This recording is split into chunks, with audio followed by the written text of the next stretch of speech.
What's going on, guys, and welcome back to the channel. Many of you, and I could be wrong, but many of you I'm sure have heard of a roller coaster manufacturing firm in Utah called S&S, responsible for producing a variety of roller coasters throughout the world. With rides such as Eejanaika, Hypersonic XLC, and even a new breed of coasters known as Axis, this extremely complex company with multiple heads of ownership over the years has been producing rides since the mid-1900s, and in more recent times, a coaster model known as Loco, capable of beyond vertical drops, outward banks, inversions, etc. However, did you know that a variation of this design opened at a small theme park in Japan and lasted what is perhaps the shortest operating lifespan of any coaster ever?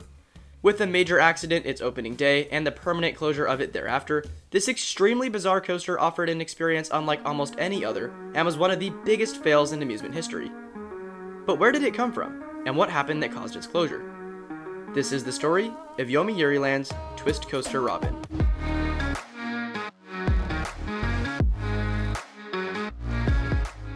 In the year of 2014, and construction had started before this, but specifically the month of March, a small theme park in Japan known as Yomiuriland would put forward one of its largest investments ever at a price of 450 million yen, or in US currencies, approximately $4 million, and attempt to open a coaster from the likes of S&S Worldwide of Utah and the Sansei Yusoki Group of Japan.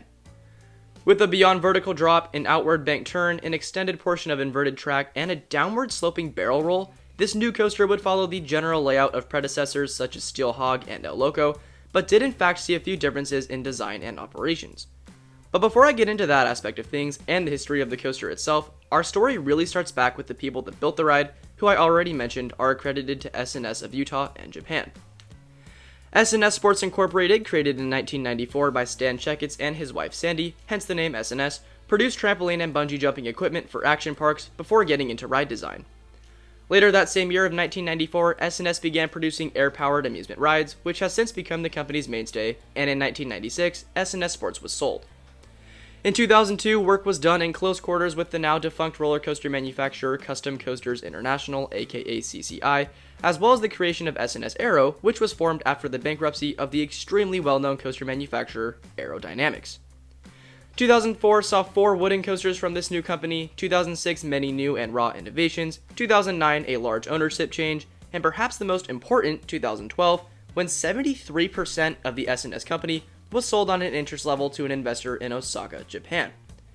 This company, known as Sansei Yusoki, had created 20 coasters prior to the merge, and following it saw the creation of one coaster, none other than today's topic, Twist Coaster Robin. With a mere height of 62.3 feet and a max drop angle of 93 degrees, as I mentioned earlier, this extremely bizarre attraction operated publicly for a sad few hours before its permanent closure, and left one of the weirdest marks I've ever personally seen on the coaster and amusement community. And essentially, we can trace initial problems back to late 2013, when design and construction began. Only S&S Worldwide, same as the previously mentioned S&S Aero, already knew how to do this kind of ride after the introduction of coasters such as Steel Hog. Which also leads me to believe that after Sansei Yusoki became part of the scene, naturally things were just different and new, so that could have been a leading factor as to why we saw an accident. And speaking of the accident, that happened opening day. So what happened? Well, a quick summary would be that 2 cars collided after one headed up the lift and rolled back, crashing into a stationary one located on the station platform. 3 reported riders were aboard though. Luckily, no one had any lasting injuries. Of course, the ride was closed following that, and to everyone's dismay, that would be done indefinitely.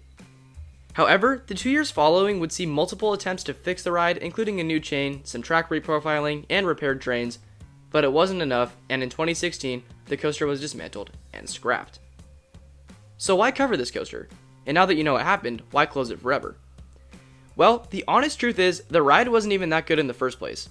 With terrible transitions, wonky trains, and an odd design interference, the few riders that had ridden it prior to its opening day noted all of these things, and ultimately, it just wasn't worth saving.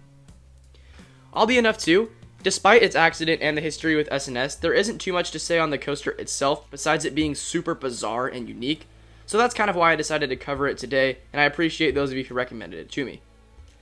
However, it is terribly sad what happened, and I can only feel horrible for Yomiuriland, who took a risk and literally paid the worst price for it. I mean, a multi-million-dollar attraction that only lasted a few hours? That's pretty rough. So I'm glad they were able to recover and continue operating today. And if you're ever in Japan, please go support them and visit their park because they're really cool. But with all that being said, that was again just another crazy and short history of a cool coaster that I thought had a small yet lasting impact here in the community. So I hope you all learned something, and it's always fun for me unearthing these weird, cool little coasters. As always, it's been a major pleasure creating new content for all of you, and I'd like to invite you to like and subscribe. I did a ton of research on this one, as I do with all of them, so it would be a major help if you did. Stay tuned as well for another video coming in a couple days, and feel free to catch up with us as well on Instagram for those daily posts. Any suggestions you guys have for future videos too, go ahead and leave those down below. Like, honestly, those are really fun, and I can do a lot of them. So I'd love to see what weird random coasters you guys have for me to cover down below. Until then, we'll see you all in the next video, and I again appreciate you guys tuning in today. See ya!